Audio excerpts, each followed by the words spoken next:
It's that time of year. Let's talk about the Cleveland Browns and how they did in the 2025 NFL Draft.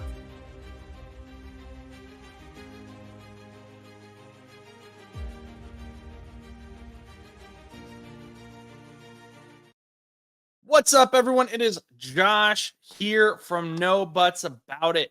And I want to talk about the Cleveland Browns draft. We're going to do draft grades for every single team. And how we did this was Chus took a wheel and he created a list of all the NFL teams. He gave himself the Steelers.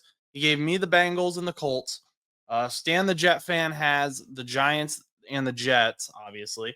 And he's Stan is also working on a few other videos as well. But then Chus took the remaining teams and split them up between us by spinning a wheel and just assigning us. So one of the teams I got was the Cleveland Browns, and we have a ton of content coming up here in the pipeline. Um, Obviously, Pittsburgh was without power for a little bit this week, a few days actually. So keep those guys in your thoughts and prayers. And that did also kind of affect Chus and delay him a little bit. But here's the Cleveland Browns. So the Cleveland Browns had a fascinating draft to me. They started off really strong, and then near the end, just kind of made some weird decisions, in my opinion. But we'll see how everything works out. But these are just my initial thoughts, looking at the players they drafted, looking at the Browns as a team, and where I think they will fit. So Mason Graham, possibly the most controversial pick that the Browns made, or second most actually, but I think Graham is going to be unfairly judged. He was acquired in a way that was just going to, put him up against some big names.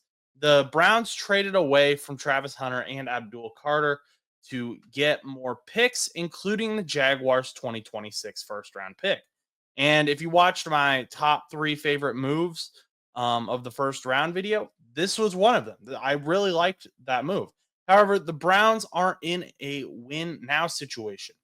They are still rebuilding and they need to set themselves up for the future, which I think and I thought and still think that trade does really well.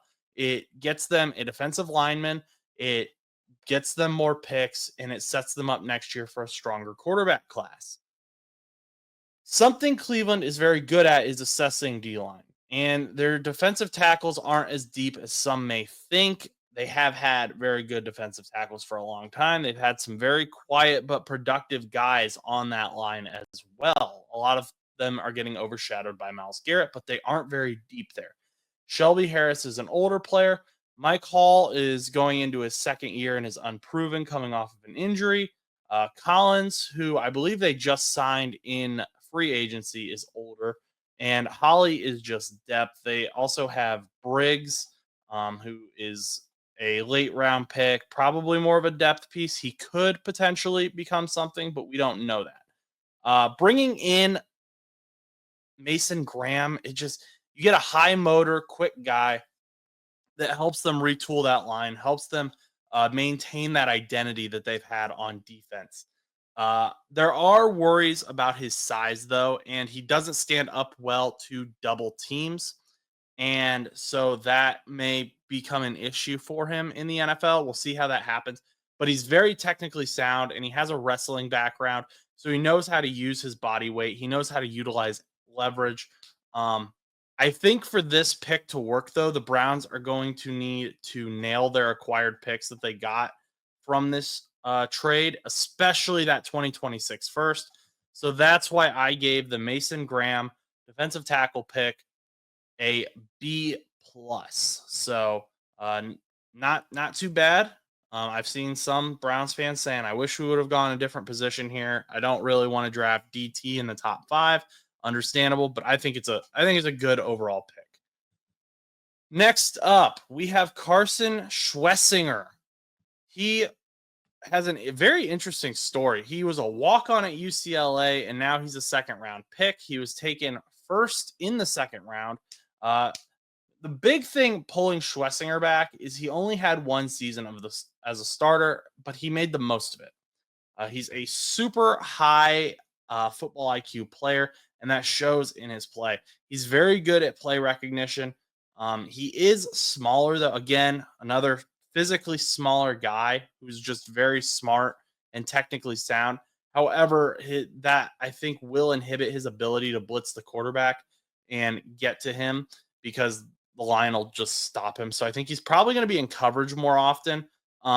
He is a great tackler in open field, though.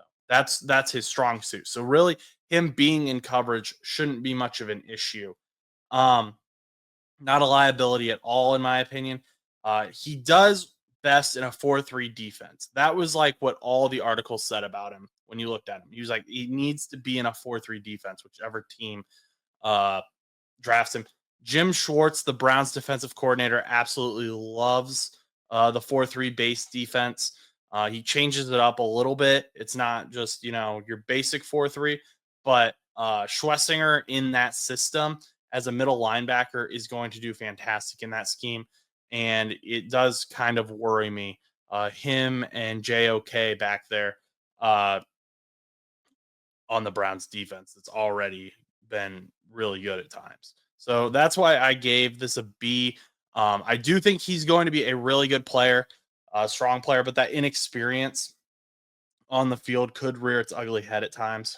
There were other guys that they could have picked, um, kind of fill these positions, maybe a cornerback, but still a really good pick. I think Browns fans should be excited about him. He just may have some rawness that needs to be kind of figured out coming into the NFL.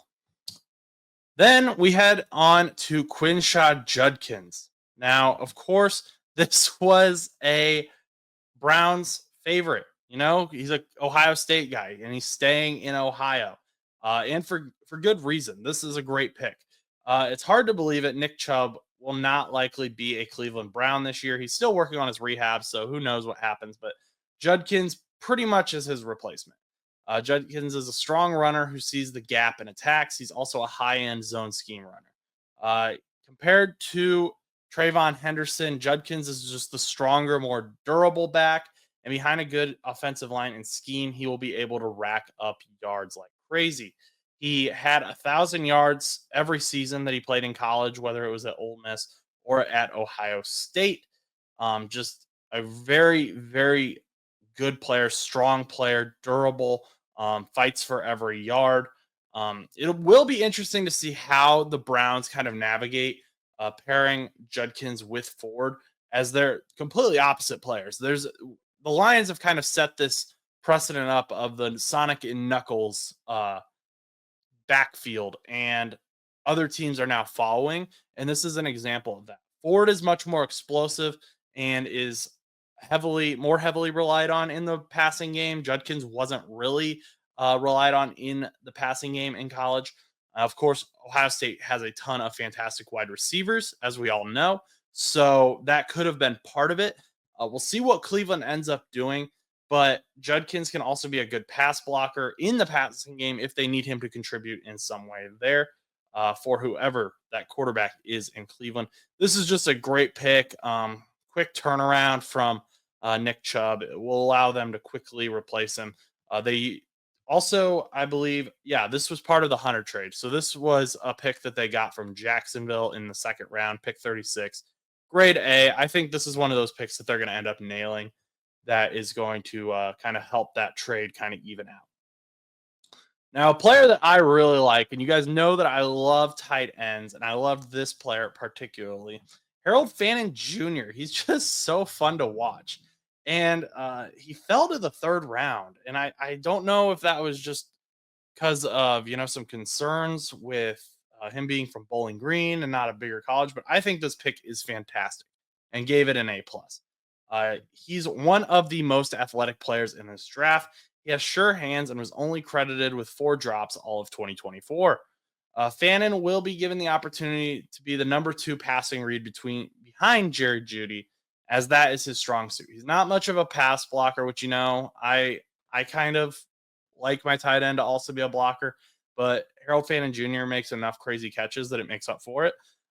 He's going to be a guy who primarily is just lining up as a receiver at times. He won't really line up as a true tight end a whole lot. Fannin can block, but you're not gonna want him to.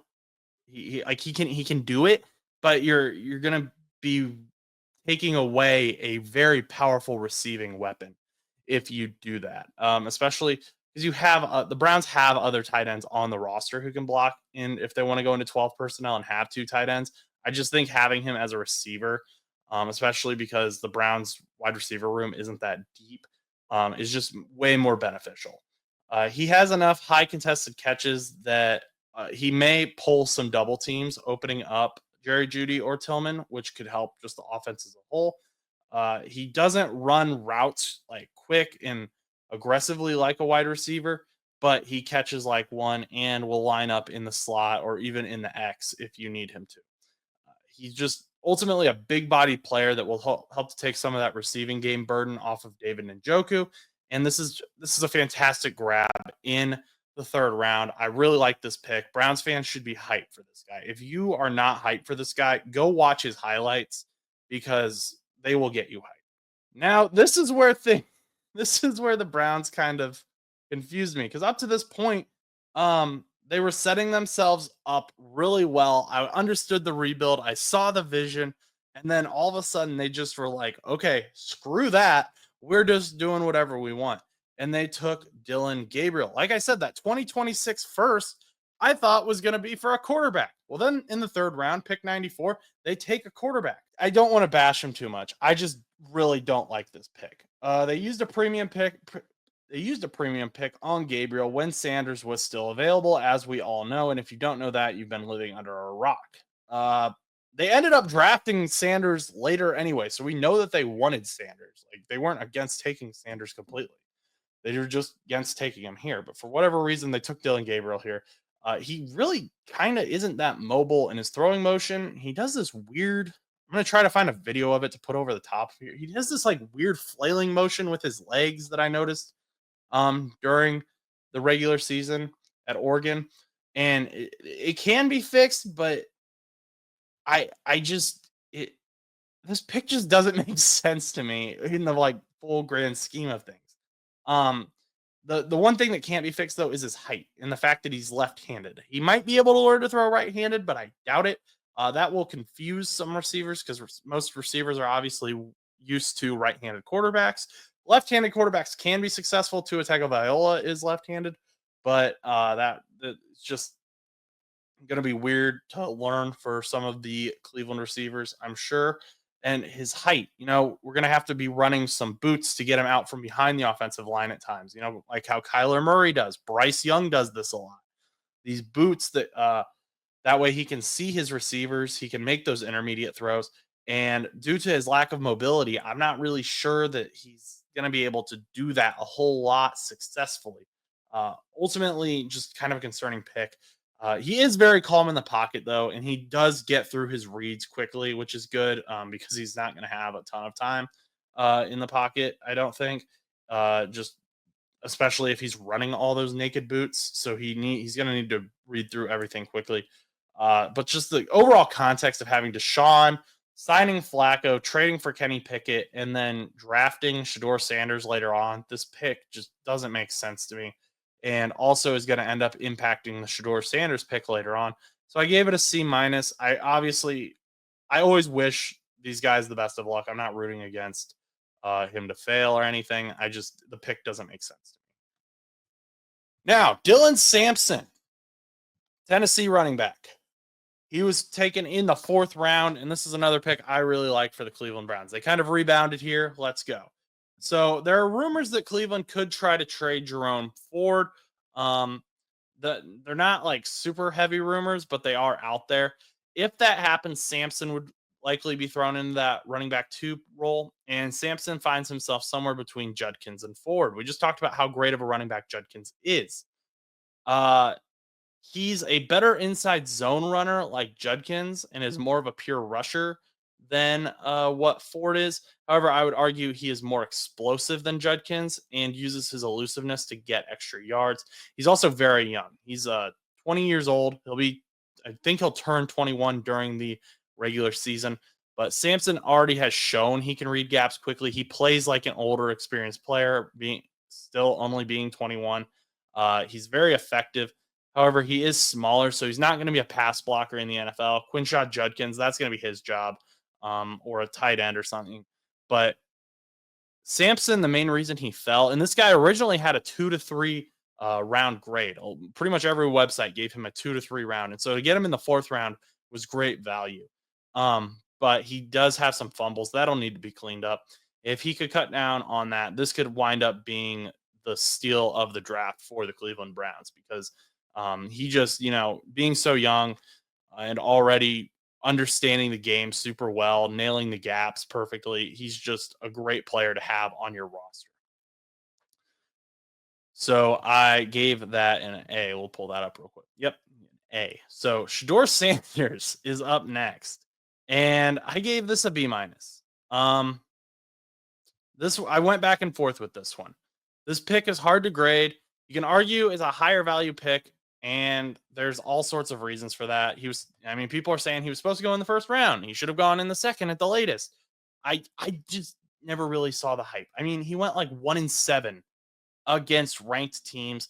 Like he's good. He showed it off. I just don't know how much of that was Travis Hunter. How much were his receivers kind of making him look better than he really was? We don't know. We won't know until he plays in the NFL. There's a ton of rumors as to why he fell. We're not going to really get into that too much. It could have just been that his agent, which was his father, oversold him his talents, and now he's just landed where he was supposed to. He was always a 5th-round talent, and the team saw through all the hype. Sanders isn't a top 5 talent at all. I never thought he was, but I do think he's a better prospect than Tyler Shuck or Dylan Gabriel, who Dylan Gabriel we just talked about was taken in the 3rd by the Cleveland Browns. When he was taken in the 5th behind those guys, it shocked me. I do think Sanders needs to ultimately work on his ball placement and that he is somewhat inconsistent when it comes to his accuracy. However, he did have to run a lot behind Colorado's line, and he can do it, but it's not like a superb strength of his. It also caused him to take longer to throw. My concern is that the insane athletic talent overcompensated for Shedeur, and that, like I said before, Travis Hunter Travis Hunter is going to catch whatever's thrown in his general area. So I think it kind of made up for that a little bit. You can argue that this is a high value pick in the 5th round for the Browns. It's a weird one to me for the Browns to make. I've heard it defended with you can always just cut him, which I don't know why then we are drafting in the 3rd round a quarterback and then again in the 5th round. Especially this is the Browns' final pick. This was their final pick of the draft. And they already used a premium pick on the quarterback and traded for another quarterback and presumably are drafting a quarterback next year. So one of those picks, either that 3rd round pick or that 5th round pick, is just going to be completely wasted, most likely. So why are we spending premium picks on quarterbacks who we may just end up cutting? Sanders in the 5th is a value pick for almost any other team than the Browns following the Gabriel pick in their offseason moves. If say the 49ers did this, I'd be like, okay, I get it. Brock Purdy, they're in contract talks with him. It'll likely get done, but just in case it doesn't, we've got a guy who we think we can work on. Maybe the Rams get him and they're like, hey, Matthew Stafford's getting older. Stetson Bennett maybe really isn't that guy. So we're going to take Shedeur Sanders, see what he's got. That would have made sense. That would have been a good pick to me. But for the Browns to do it and now have a huge quarterback room of who knows what just didn't make sense. If you wanted Sanders, don't take Gabriel. Don't waste a 3rd round pick on it. It made the Hunter trade even weirder. This pick just derails their entire draft, ideology that we saw. And it started off so well. That's why it bothers me so much. But I'm trying to not hold that against Shedeur Sanders because it's not his fault. But ultimately, B- for this pick in round 5. I'm not a huge fan of it, but that's what we got. That's what the Cleveland Browns got. So ultimately, the Cleveland Browns did have a really good draft. They just made some really weird decisions near the end. So ultimately, I'm going to give the Cleveland Browns a B+ for their draft. Mel Kiper Jr. gave them an A+. I'm pretty sure that's only because they drafted Shedeur Sanders. I think whatever team drafted Shedeur Sanders was going to get an A plus from Mel Kiper because he pretty much sold out to just whoever drafted them. Anyway, thank you so much for watching. This was a longer video than I intended, but we're here at the end now. Please let me know what you think about the Cleveland Browns draft below. And as always, please remember to like, comment, and subscribe. Until next time, go do something nice for someone.